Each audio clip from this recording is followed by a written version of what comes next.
नमस्कार दोस्तों। हेलो बच्चों। आज मैं आपके लिए एक और कहानी लेके आया हूँ। कहानी का शीर्षक है हाथी का चेहरा। कहानी को शुरू करने से पहले मैं आपसे कहना चाहता हूँ कि कहानी को पूरा सुनिए। कहानी में आपको इंटरेस्ट आएगा। आपको कहानी अच्छी लगे तो मेरे चैनल को शेयर करें, प्लीज़ लाइक करें, सब्सक्राइब करें और इसमें अपना फीडबैक ज़रूर दें और बेल आइकन दबाएं ताकि अगली कहानी आप तक सबसे पहले पहुंचे। चलिए स्टार्ट करते हैं। हाथी का चेहरा।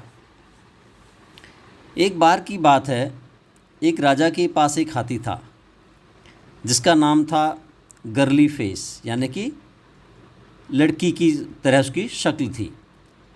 हाथी को गर्ली फेस इसलिए कहा जाता था क्योंकि वह बहुत ही सौम्य और अच्छा था और देखने में बहुत दयालु था।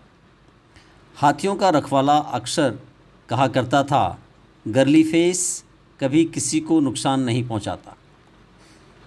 अब एक रात कुछ लुटेरे आंगन में आए और उस जगह के बाहर ज़मीन पर बैठ गए जहां गर्ली फेस सोता था।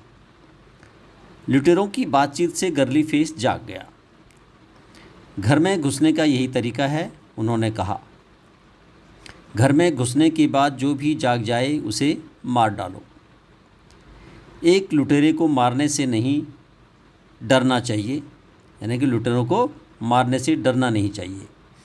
एक लुटेरे को क्रूर होना चाहिए और उसमें दया नहीं होनी चाहिए। ये आपस में जो है लुटेरे बात कर रहे हैं। उसे एक पल के लिए भी अच्छा नहीं होना चाहिए। गर्ली फेस ने खुद से कहा, वे लोग मुझे सिखा रहे हैं कि मुझे कैसे व्यवहार करना चाहिए।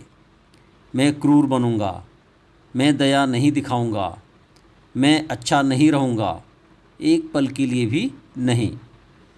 इसलिए अगली सुबह जब रखवाला गर्ली फेस को खाना खिलाने आया तो उसने उसे अपनी सूंड से उठा लिया और बेचारे रखवाले को ज़मीन पर पटक दिया, जिससे उसकी मौत हो गई। एक और रखवाला यह देखने के लिए दौड़ा कि परेशानी क्या है, और गर्ली फेस ने उसे भी मार डाला। कई दिनों तक गर्ली फेस इतना बदसूरत रहा कि कोई उसके पास जाने की हिम्मत नहीं करता था। उसके लिए खाना छोड़ दिया गया,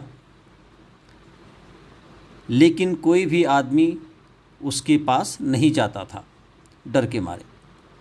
धीरे धीरे राजा को इस बारे में पता चला और उसने अपने एक बुद्धिमान व्यक्ति को यह पता लगाने के लिए भेजा कि गर्ली फेस को क्या परेशानी है, ज़रा भाई पता करके आओ।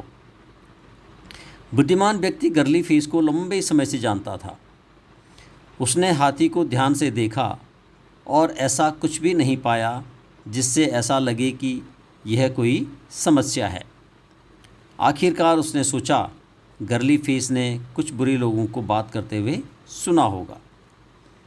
क्या यहाँ कोई बुरे लोग बात कर रहे हैं? बुद्धिमान व्यक्ति ने पूछा। हाँ, रखवालों में से एक ने कहा। कुछ हफ्ते पहले यहाँ लुटेरों का एक गिरोह पकड़ा गया था। वे अपनी योजनाओं पर बात करने के लिए यार्ड में मिले थे। वे उस स्टॉल के पास आपस में बात कर रहे थे जहाँ गर्ली फेस सोता है। इसलिए बुद्धिमान व्यक्ति राजा के पास वापस गया। उसने कहा, मुझे लगता है गर्ली फेस बुरी बातें सुन रहा है। अगर आप कुछ अच्छे लोगों को बात करने के लिए भेजेंगे जहां गर्ली फेस उन्हें सुन सके तो मुझे लगता है कि वह एक बार फिर अच्छा हाथी बन जाएगा। इसलिए उस रात राजा ने सबसे अच्छे आदमियों की एक टोली को भेजा ताकि वे उस स्टॉल के पास बैठकर बातें करें जहां गर्ली फेस रहता था। उन्होंने एक दूसरे से कहा, किसी को चोट पहुंचाना गलत है, मारना गलत है, हर किसी को नम्र और अच्छा होना चाहिए। अब वे लोग मुझे सिखा रहे हैं, गर्ली फेस ने सोचा। मुझे नम्र और अच्छा होना चाहिए, मुझे किसी को चोट नहीं पहुंचानी चाहिए, मुझे किसी को नहीं मारना चाहिए। और उस समय से गर्ली फेस शांत और एक हाथी जितना अच्छा हो सकता था उतना अच्छा हो गया। तो देखो, एक छोटे एक ये हाथी की कहानी है। आपको कहानी अच्छी लगे प्लीज़ इसको लाइक करें, शेयर करें, सब्सक्राइब करें। धन्यवाद।